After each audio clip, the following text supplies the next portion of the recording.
Hey everyone, welcome back. My name's Dustin Christ, and today we're going to discuss this game right here, Metal Gear Solid Portable Ops for the PSP.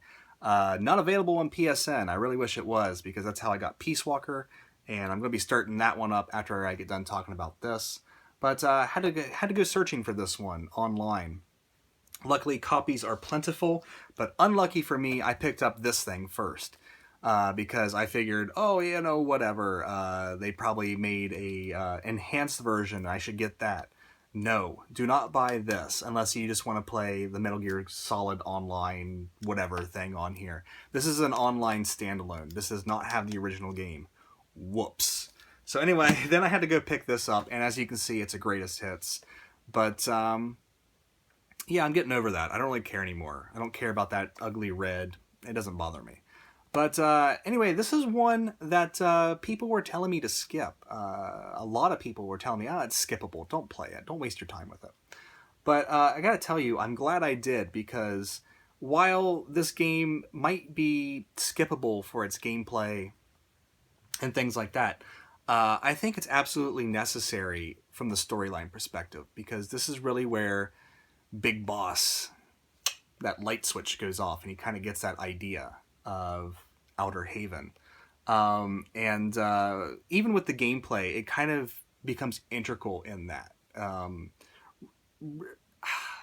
It's hard to recommend this game, because at once it is kind of a lesser Metal Gear, but at the same time the storyline kind of elevates it above. So I don't know whether or not to tell you to play this. I played it. I had a really fun time with it. But for other people, and especially since this is not for dirt cheap on PSN and you actually have to track down a physical copy, it's hard to say. But I had a good time with it. Anyway, this game picks up 6 years after Metal Gear Solid 3. And the storyline is a direct continuation of that story. Snake has left Fox. He's kind of out on his own. And he gets captured in a South American country. And as he escapes and sort of becomes aware of his surroundings, he once again gets tossed into a huge, earth-shattering, world-ending scenario. This rogue element, which you come to find out is actually Fox itself. A different commander has taken control of Fox after Snake has left. And he's leading a rebellion in this South American country. And kind of using the Soviet Union against itself. He's planning on using a newly developed Metal Gear. And this is one of the first games in the series chronologically that discuss the Metal Gear. It was kind of hinted at in Metal Gear Solid 3, but now you actually have a Metal Gear built. And he's planning on using this to, of course, destabilize the two big nations and piss off the philosophers. God, the lore of this game can get a little bit tricky, but remembering who's double crossing who and all that kind of stuff, because there's a lot of double crosses in this game.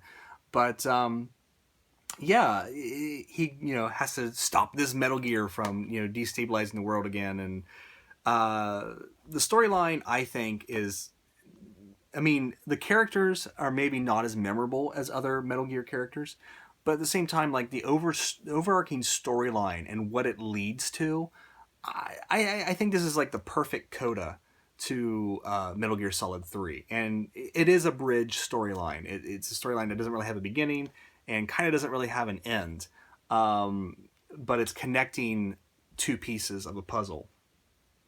And I think that connection is really important, especially when you get into the gameplay and how the gameplay kind of goes along with what the storyline is talking about. This is really where Snake first gets the idea for building a military nation that is beholden to no one else. That's kind of what the main antagonist in this game wants to do. And, we've seen kind of we all know where the storyline's going with the first Metal Gear game with Outer Haven, and kind of where it looks like Phantom Pain is pushing the storyline too. We'll find out when I get there.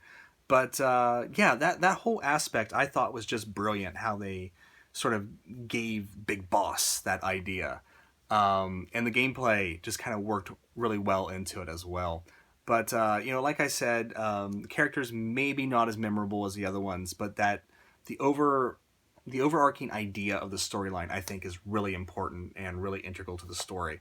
So yeah, because the gameplay is a little bit less than what we're used to in a Metal Gear game, maybe skippable for that. But I really think you guys, if you want to get the full Metal Gear story, you probably should at least read a synopsis of the plot, and know what all is going on in this game, because it seems like this game, storyline wise, is pretty damn important.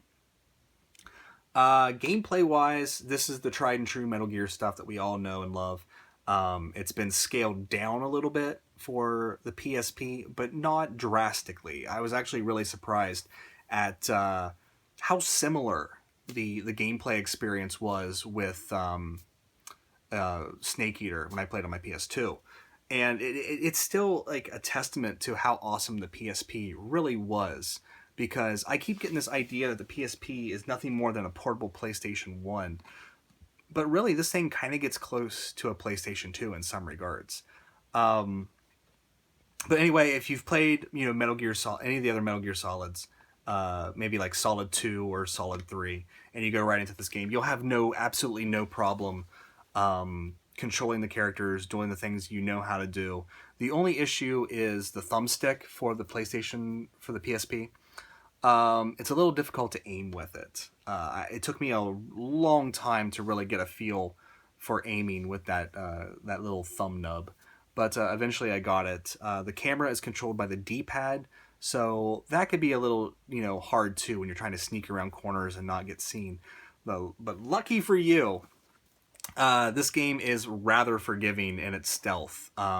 There were many times where an enemy, I mean, he was off in the distance a little bit, but they were looking right at me and didn't even see me, and I was able to just line up a headshot and shoot him with my trank gun. No problem. The other thing is, these levels that you play through are not interconnected like in Snake Eater. You go through a map screen to go to each place, and the stages themselves are pretty small. And when you couple the small stages with the fact that the AI isn't razor sharp like you're used to, this game is actually kind of a breeze to get through. Some of the boss battles are a little tricky because of the aiming and things like that.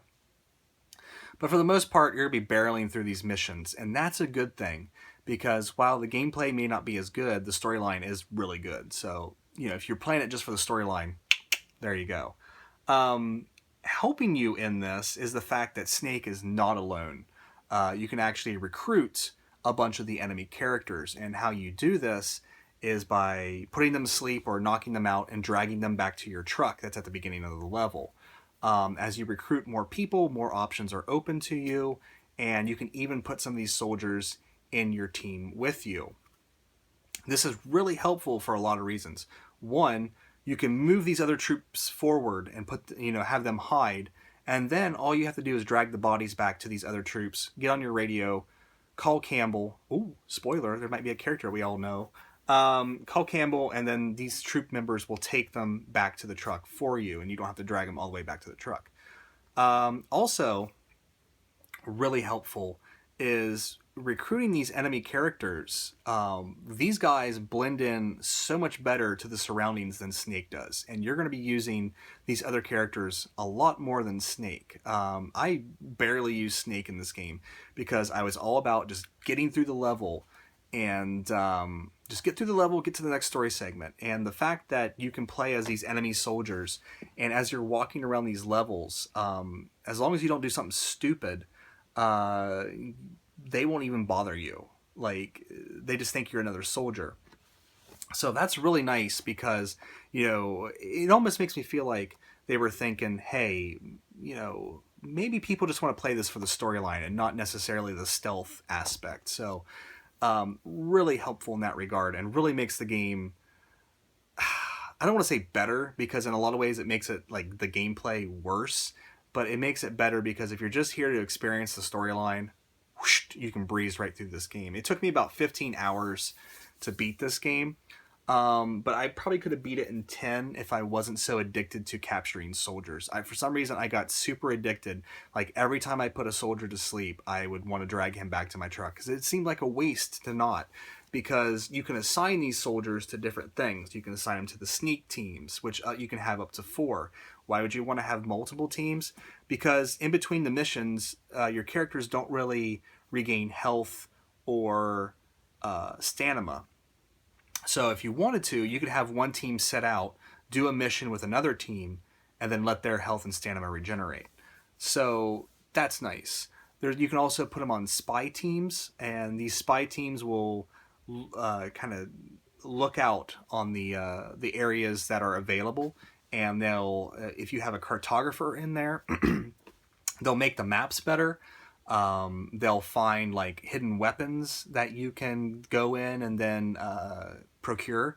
They can make the enemy's health lower in the level. There's a lot of cool things you can do with the spy units. There's a medical unit that will make you med packs and things like that. A tech unit, which will make your binoculars and all your cool gadgets that you'll...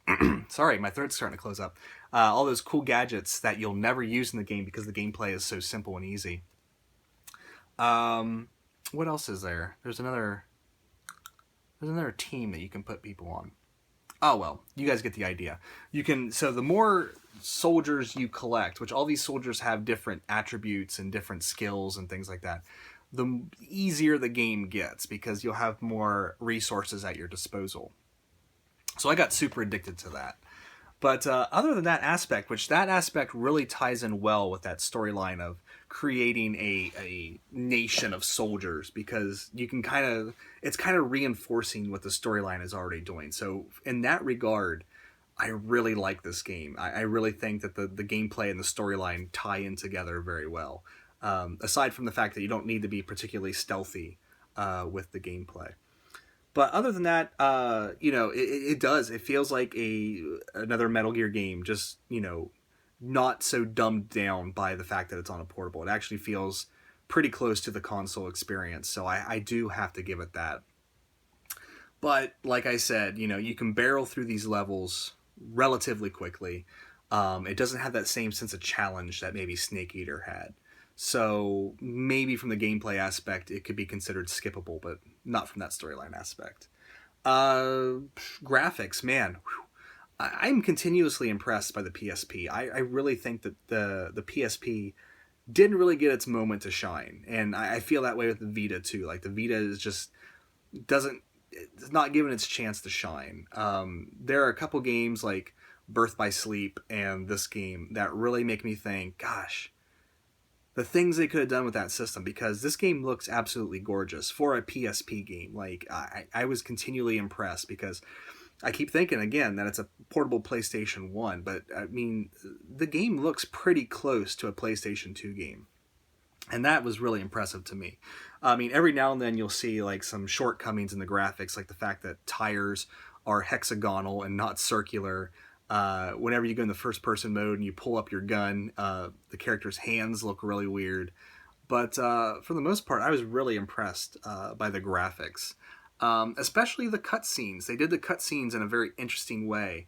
Instead of having like CGI models and things like that, they used like a animated comic book style, which I thought was really cool and really different, really striking. I don't know, just for some reason it felt perfect. And I didn't miss the fact that, I'm not watching like a animated CGI cutscene, in a Metal Gear game. Because I don't think they could fit them on that disc. The graphics are so good that I don't think that they could fit those fully developed cutscenes, and they had to kind of, do it this shorthand way, which it works amazingly, and adds so much character to the game. But I can see how some people might not like it, but I actually really enjoyed it. The audio in the game, what can you say? If you put headphones on, man, everything just sounds amazing. The gunfire, the voice acting, the music, everything sounds amazing. And of course, if you pull them out and listen to them on the internal speakers on the PSP, it doesn't sound as good. But yeah, really impressed with the audio in the game, the voice acting. All the voice actors from Snake Eater, well, most of them anyway, came back to reprise their roles. The music is just still, the closing track, which I think is called "Coming to the Night" or something like that. come in, or, I don't know, calling the night or something like that. It's not as good as the Snake Eater track from Snake Eater, but I still really like it. And there is a soundtrack on iTunes for Metal Gear Solid 5 that collects all the vocal tracks from all the Metal Gear games, and I really want to get it because I like a lot of the vocal tracks from the Metal Gear games. It's just, it costs $15, and I don't really feel like paying $15 for a digital only album. I mean, I could probably find a physical version of it, but it's right there on iTunes, and it's like, if it was $9, I might think about it, but for 15, I don't know. I kind of cut the line there. But yeah, I mean, it's amazing how good of an experience this is. Even if the gameplay maybe falls a little short, it's impressive for a PSP game. And while, you know, it might be skippable because it's not as good as its big brothers, I still had a really good time with it, and I really think that the storyline in this one is pretty indispensable. It's just maybe just for the development of the Snake Big Boss character. You know, the villains are kind of forgettable, except maybe for Null, because we all know who Null is. If you don't, there you go. But Null is a pretty cool character and kind of a tragic character in a way. But for the development of the Big Boss and the idea of what he one day will try to create, I think it's a pretty important storyline. So, yeah, Metal Gear Solid Portable Ops. Really good time. Maybe not the best game I played this year, but I had a great time with it, and I'm really looking forward to Peace Walker now. So, that is it for this. I'm going to get off here and go start Peace Walker. I want to thank you guys so much for watching. Take care, and I'll see you next time.